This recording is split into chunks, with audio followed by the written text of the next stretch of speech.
అనుకుంటా పోయిన గవర్నమెంట్లో అంతా ఫోన్లలోనే వాడుకున్నారు వాళ్ళంతా.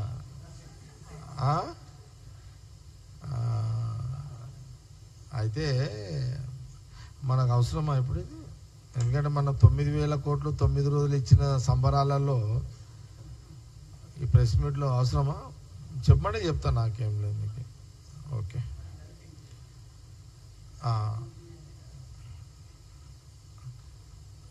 ఇప్పుడు ఏంది మన మీరు క్వశ్చన్ ఇది?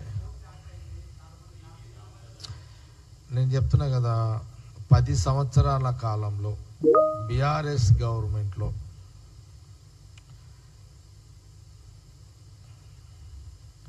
కేసీఆర్ కుటుంబము, ఆ రోజుల వాళ్ళ ఇంటెలిజెన్స్, వాళ్ళ టాస్క్ ఫోర్స్, వాళ్ళు చేసిన పని ఏందయ్యా అంటే,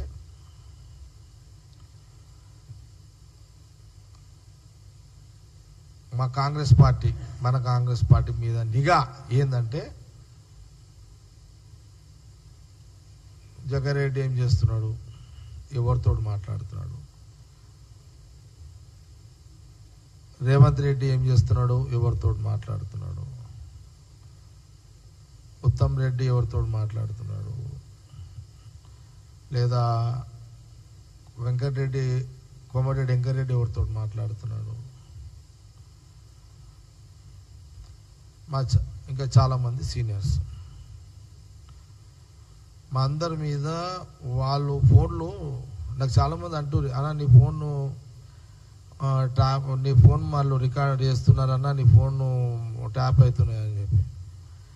చేస్తే చేసుకోండిరా, ఏం పీకేది ఏముందిరా, చేసుకోండిరా అని అంటుంటే, అది విచిత్రం ఏంటంటే, అసలు ట్యాప్ చేసేటోళ్ళు ఎవరు? పోలీసు వాళ్ళే కదా. నాకు పోలీసు వాళ్ళే చెప్తారు. అప్పుడు మేమంతా అపోజిషన్లో ఉన్నాం కదా, ఏదైనా ఇష్యూ మీద పోలీసు వాళ్ళతో మాట్లాడితే, ఆ గవర్నమెంట్లో ఉన్న పోలీసు అధికారులతో మాట్లాడితే, అన్న మేము వాట్సాప్లో నుంచి మాట్లాడతాం అన్న అంటారు. అదేందా వాట్సాప్ ఎందుకు, ఏమవుతుంది అని అంటే, లేదన్నా మా ఫోన్లు కూడా ట్యాప్ చేస్తున్నారు అని అన్నారు. పోలీసు వాళ్ళు కూడా అన్నారు, కొంత పోలీసు అధికారులు కూడా మా ఫోన్ కూడా ట్యాప్ అవుతున్నాయి అని చెప్పి. నిన్న మీ ఏమంటుంది ట్యాపా, మీ ట్యాపింగ్ మా ట్యాపింగ్ అందరు ట్యాప్ చేసుకుని ఏం చేసుకుంటాడు రా నాయన కేసీఆర్. అంటే వాళ్ళు ఎంత బలహీనులు అయిపోయారంటే, ఒక సీక్రెట్స్గా ఉండాల్సింది కొంత ఎవరంటారు వీళ్ళని క్రైమ్ చేసే వాళ్ళ మీద పెట్టాల్సిన నిఘాని రాజకీయ నాయకుల మీద నిఘా పెట్టి, వాస్తవానికి కూడా వాళ్ళు వచ్చిన ఒక 1 year వదిలేసేసి ఒక దాదాపు 7-8 ఏళ్ళు వాళ్ళు ఇదే పని మీద ఉన్నారు.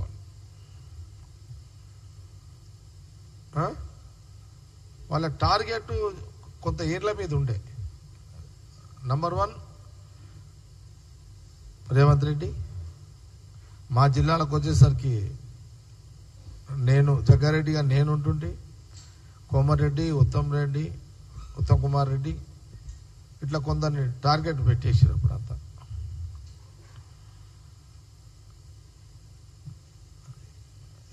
అంటే ఎలక్షన్లలో వాళ్ళు, అందుకే మీకు ఒక ఎగ్జాంపుల్ చెప్తా మీకు. ఇప్పుడు మాకు ఎవరైనా పైసలు పంపిస్తే పైసలు కూడా పట్టేసారు కదా, డబ్బులు పట్టడము చెయ్యడము. మాకెవరైనా డొనేషన్ ఇస్తే డొనేషన్ పైసలు పట్టడము. ఇంత దుర్మార్గమైన ఆలోచన, దుర్మార్గమైన పరిపాలన, నీచమైన పరిపాలన, దుర్వినియోగం చేసే పరిపాలన ఆ రోజు కేసీఆర్ కుటుంబం చేసింది.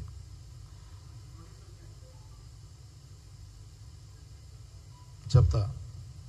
కాబట్టి ఇలాంటి వ్యవస్థ ఈ సమాజంలో ఉండొద్దు అని ముఖ్యమంత్రి కాగానే రేవంత్ రెడ్డి గారు ఇట్లా ఏ పోలీస్ అయినా చట్టపరిధిలో చట్టపరంగా పద్ధతిలో ఉండాలని ఈ యొక్క ఎంక్వైరీ స్టార్ట్ చేయించాడు.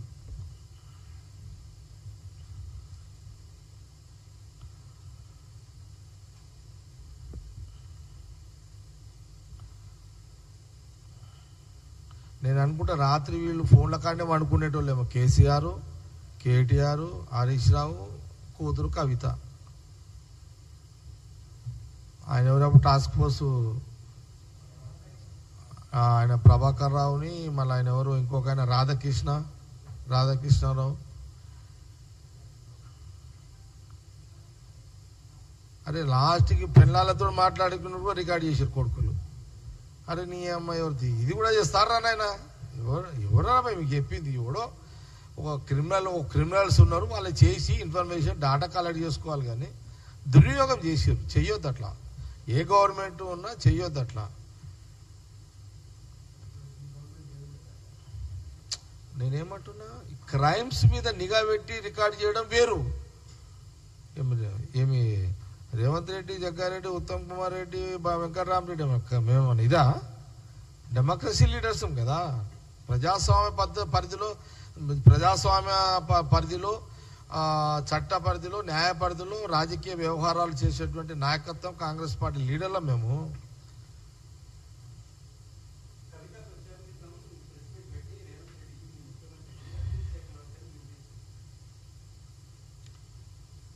దయ్యాలు వచ్చి వేదాల్లో లేచినట్టుందా మరి? టూ మచ్ ఇది.